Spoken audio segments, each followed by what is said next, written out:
My ducks, my swans, welcome to the pond. My name is Dorian from Group82University.com, BasketballCEO.com, and basketball is a love language for me. For those of y'all that are watching and can see me, you saw my eyes veer off to the door.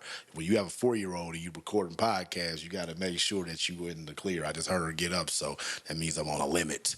But this episode is going to be really interesting because this is something that I feel like people just don't talk about. Inside of basketball, you have to be protected.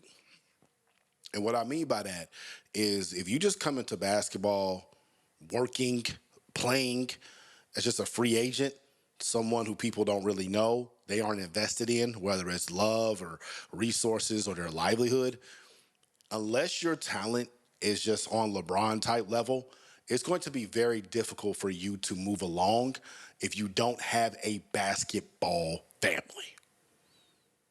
Any college basketball coach who is where he is because of his basketball family. Any NBA coach or front office person is because of their basketball family. The most powerful basketball family is the Duke basketball family. The patriarch of the Duke basketball family is Coach Mike Krzyzewski. He's been a coach at Duke since, 80? I don't think he got hired in 1980, and he just retired in 2022? So that means he had a bunch of things happen that made him be in charge and be the most powerful man in his basketball family. I'm going to read a list, and I'm not going to list everybody. I'm going to just list people who are a part of the Duke basketball family. Inside the NBA league office, you have Adam Silver, who's the commissioner, Cherokee Parks, who's in player development. In USA Basketball, Grant Hill, who's executive director of the men's national team. In the NBA front office, Elton Brand, Trajan Langdon are GMs of the Philadelphia 76ers, New Orleans Pelicans. Grant Hill is an owner. Steve Pagluccia is the owner of the Boston Celtics. Nick Arison is the CEO of the Miami Heat. Zach Klayman, executive VP of B-ball operations with the Memphis Grizzlies. Danny Ferry was a former GM of the Hawks and the Pelicans. Mike Dunleavy is the GM of the Golden State Warriors. David Henderson is a scout. NBA coaches, Quinn Snyder, Steve Wojciechowski, Lindsey Harding, Antonio Lang, Dave McClure, Mike Bray, Emil Jefferson. You go look up where all of them are coaching at now. Executive search firms. So these search firms that hire coaches, hire GMs in the world of basketball. Billy King, who also used to be the GM of the Philadelphia 76ers. He is now the sports media and entertainment senior partner at Modern Executive Solutions. College basketball coaches, John Shire, Tommy Amaker, Jeff Capel, Johnny Dawkins, Chris Collins, Greg Paulus, Kenny Blakeney, Tim Kaine, and people who work inside of the media, J.J. Redick, Jay Billis, Jay Williams, Chris Spatola, Seth Davis, Grant Hill again, Allah Adanabi, Tim Cook, the CEO of Apple, Eddie Q, Apple Senior VP of Services.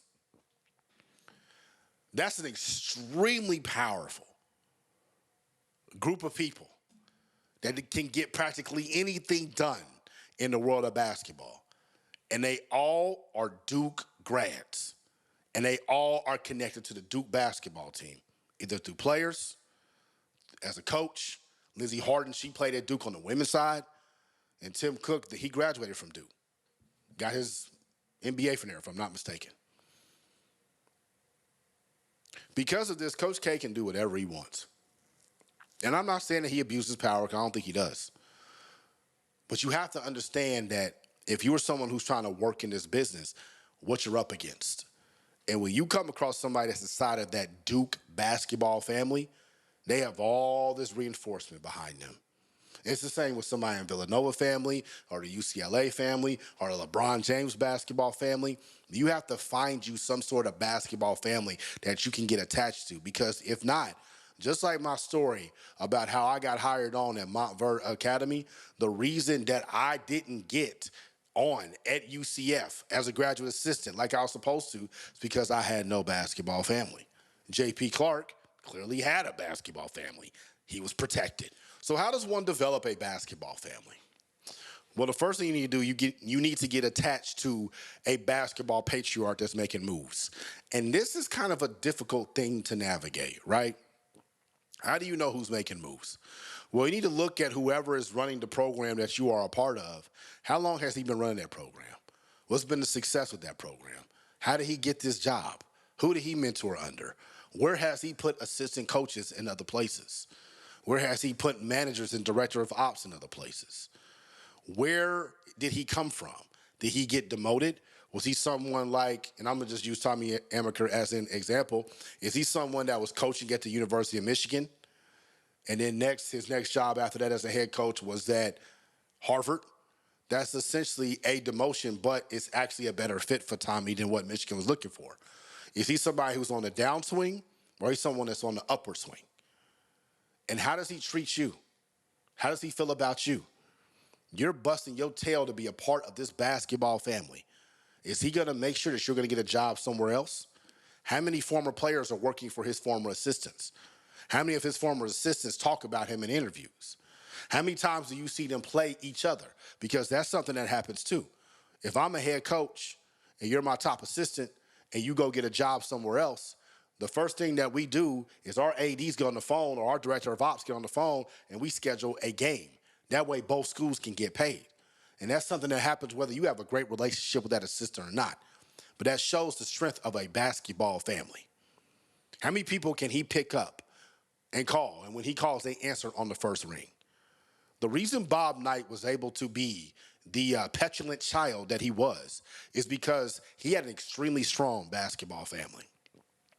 There are still people that play for Coach Knight or worked at Indiana University that still work in still work in basketball to this day, even though Indiana's basketball family is not as powerful as it once was because the patriarch, Coach Knight, got fired in the year 2000.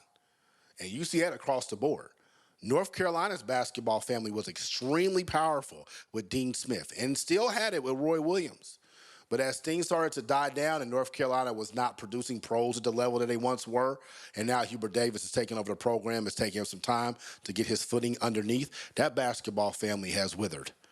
Georgetown's basketball family under OG John Thompson was extremely powerful. Since he passed it on and kept it inside of his biological family with his sons and his assistants and Patrick Ewing, it didn't do anything. And Georgetown's brand as a basketball family and as a program has went down. That's why they went and got Ed Cooley from Providence. You have to be attached to a basketball family. I'm a part of the Montverde basketball family. Now, the branch that I'm a part of is through Kevin Sutton. So the stuff that's going on right now, I'm not associated with that.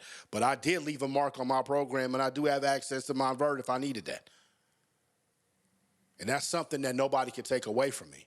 That's something we're always going to have because you need this to succeed in this business. That's why you see so many young coaches working for free. That's why you see so many young coaches being managers. That's why you see so many people going above and beyond in this business, wondering why do they work 100 hours a week, 7 days a week with no vacation? How could you possibly do this? Because you're trying to be a part of a basketball family. Because if you become the head manager at Duke, even though John Shire's the head coach, Coach K's office is still down the hall. And he still has all the juice that he had 2 years ago. Probably more now because he has more time to travel and nurture those relationships because he's not coaching a team anymore. If you do what you're supposed to be, if you do what you're supposed to do at Duke as the basketball manager, Coach K is going to give you his Rolodex. He's going to make sure that you're good because you are now another seed and another branch in this basketball family. And that's how we stay powerful. That's how we stay connected. And these families can come and go. So make sure that you choose wisely. It's going to determine how far you make in this business. I'm out the pond. Y'all stay true.